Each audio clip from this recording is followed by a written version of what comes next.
బొబ్బిలిలో వైఎస్ఆర్ ఆసరా 4వ విడత పంపిణీ. బొబ్బిలి మండలం మరియు బొబ్బిలి మున్సిపాలిటీలో వైఎస్ఆర్ ఆసరా పథకం ద్వారా 4వ విడతలో 55,15,00,000 రూపాయలను మహిళల పొదుపు సంఘాలకు జమ చేశారు.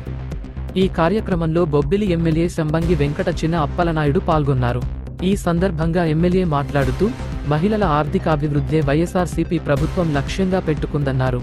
ముఖ్యమంత్రి జగన్మోహన్ రెడ్డి సుదీర్ఘ పాదయాత్రలో ఇచ్చిన ప్రతి హామీలను అమలు చేస్తున్నారని తెలిపారు.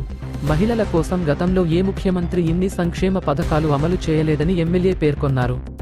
అర్హులైన ప్రతి లబ్ధిదారులకు సంక్షేమ పథకాలు అందించడంలో ముఖ్యమంత్రి ముందంజలో ఉన్నారని చెప్పారు.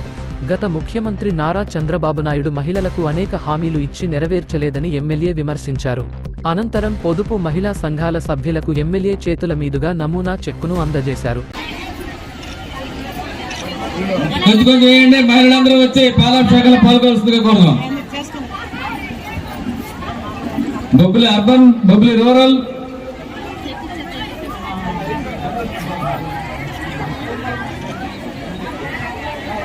మరి కార్యక్రమం రండి మహిళలందరూ పాలాభిషేకంతో.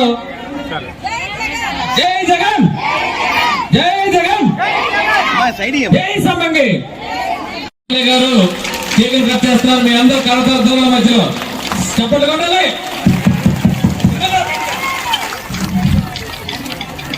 మరి మెప్మా ఆధ్వర్యం, బొబ్బిలి మండల రూరల్ మండల ఆధ్వర్యంలో కేక్ కట్ చేయడం జరిగింది. వేరుపేనండి వేణుగారికి కాదు, వేణుగారు పాలాభిషేకం చేస్తారండి. ఎంపై వేణుగారు పాలాభిషేకం అండి. మీరు కేకులు తీస్తారు.